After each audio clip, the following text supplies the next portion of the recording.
வாங்க இன்னைக்கு நாம ஒரு இன்ட்ரெஸ்டிங்கான சில சமயம் கொஞ்சம் பயமுறுத்துற ஒரு விஷயத்த பத்தி பார்க்க போறோம். அதுதான் ப்ரீசுவேஷன், அதாவது முன் இணக்கம். இத ராபர்ட் சியால்டினிங்கிறவரு தன்னோட ஒரு முக்கியமான புத்தகத்துல சொல்லியிருக்காரு. சரி, ஒரு சின்ன கேள்வியோட ஆரம்பிக்கலாமா? நாம எடுக்கிற முடிவுகள் எல்லாம் நாம தான் முழுசா கண்ட்ரோல் பண்றோம்னு நாம நினைச்சிட்டு இருக்கோம் இல்லையா? ஆனா ஒரு முடிவை எடுக்கிறதுக்கு முன்னாடி இருக்கிற சில நிமிஷங்கள் தான் உண்மையிலே முக்கியம்னா நீங்க என்ன நினைப்பீங்க? ஓகே, வாங்க நிஜ வாழ்க்கையில நடந்த சில சோதனைகளை பார்ப்போம். ஒரு முடிவை எடுக்கிறதுக்கு முன்னாடி நமக்கே தெரியாம நம்மள பாதிக்கிற இந்த மறைமுகமான சக்திகள் எல்லாம் எப்படி வேலை செய்யுதுன்னு பார்க்கலாம் வாங்க. இப்ப பாருங்க, ஒரு சோதனையில ஒருத்தர் பெண்கள் கிட்ட போய் அவங்களோட ஃபோன் நம்பர் கேக்குறாரு.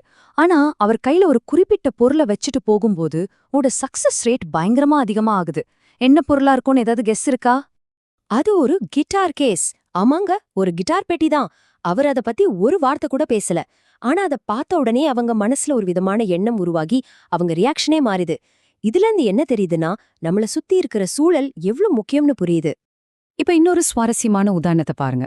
ஒரு ஆன்லைன் ஃபர்னிச்சர் கடை என்ன பண்ணாங்கன்னா, அவங்க வெப்சைட்க்கு வர்றவங்கள பாதி பேருக்கு பின்னணில மேகங்கள் இருக்கிற மாதிரி ஒரு படத்தையும், மீதி பாதி பேருக்கு காசுகள் இருக்கிற மாதிரி ஒரு படத்தையும் காமிச்சாங்க.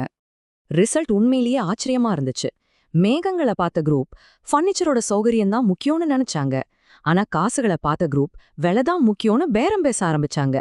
இதுல என்ன விஷயம்னா, அந்த பின்னாடி படம் நம்மள இப்படி பாதிக்குதுன்னு அவங்க யாருக்குமே தெரியாது. அப்போ இங்க என்னதான் நடக்குது? இது ஏதோ மேஜிக் இல்ல, இதுக்கு பின்னாடி ஒரு முக்கியமான சைக்கலாஜிக்கல் பிரின்சிபல் இருக்கு. வாங்க அதை பத்தி பார்க்கலாம். முக்கியமான பாயிண்ட் இதுதான். அதாவது மத்தவங்கள சம்மதிக்க வைக்கிறவங்க அவங்க சொல்ல வர விஷயத்த மட்டும் சூப்பரா சொல்ல மாட்டாங்க.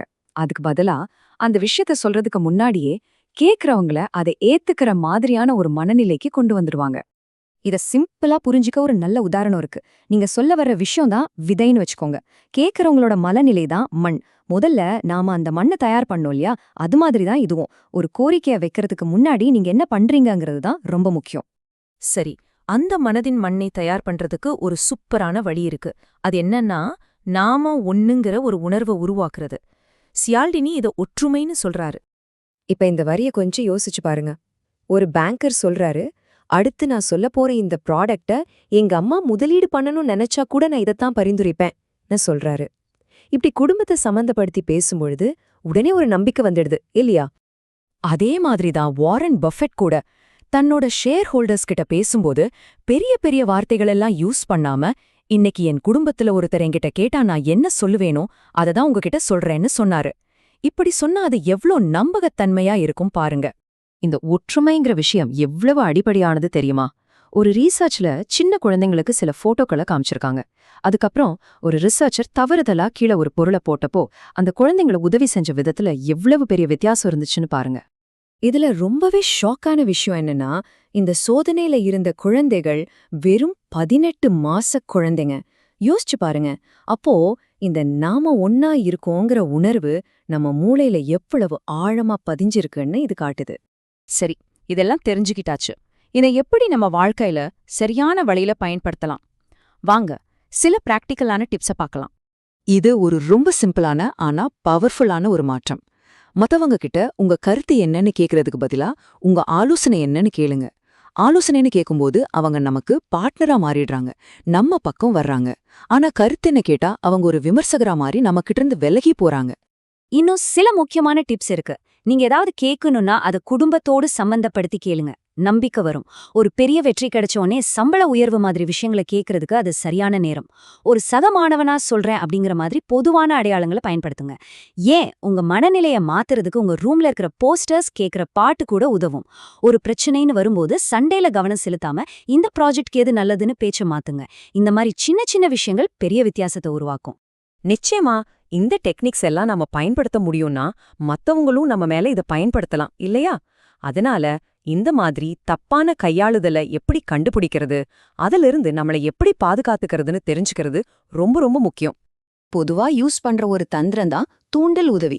அதாவது ஒருத்தர் உங்ககிட்ட ஒரு பெரிய உதவி கேட்கறதுக்கு முன்னாடி உங்களுக்கு ஒரு சின்ன உதவி செய்வாங்க. இது எப்படி சமாளிக்கிறதுன்னு பார்க்கலாம். முதல்ல அந்த சின்ன உதவியை ஒரு தூண்டலா இருக்கலாம்னு புரிஞ்சுக்கோங்க. ரெண்டாவது, அந்த சின்ன உதவியும் அவங்க கேட்க போற பெரிய உதவியும் மனசளவுல பிரிச்சு பாருங்க. மூணாவது, அவசரப்பட்டு எந்த பதிலும் சொல்லாதீங்க, கொஞ்சம் டைம் எடுத்துக்கோங்க. கடைசியா அவங்க கேக்குற பெரிய உதவிய அதோட தகுதிய வச்சு மட்டும் யோசிச்சு முடிவு பண்ணுங்க.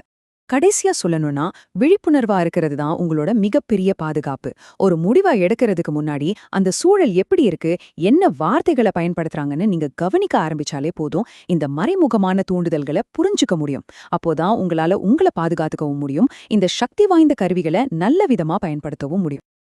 முன்னிணக்கம் பத்தி நம்ம தெரிஞ்சுக்கிட்ட விஷயங்கள் இதுதான். இப்போ நீங்க உங்க வாழ்க்கையில அதை பத்தி யோசிக்க ஒரு கேள்வி.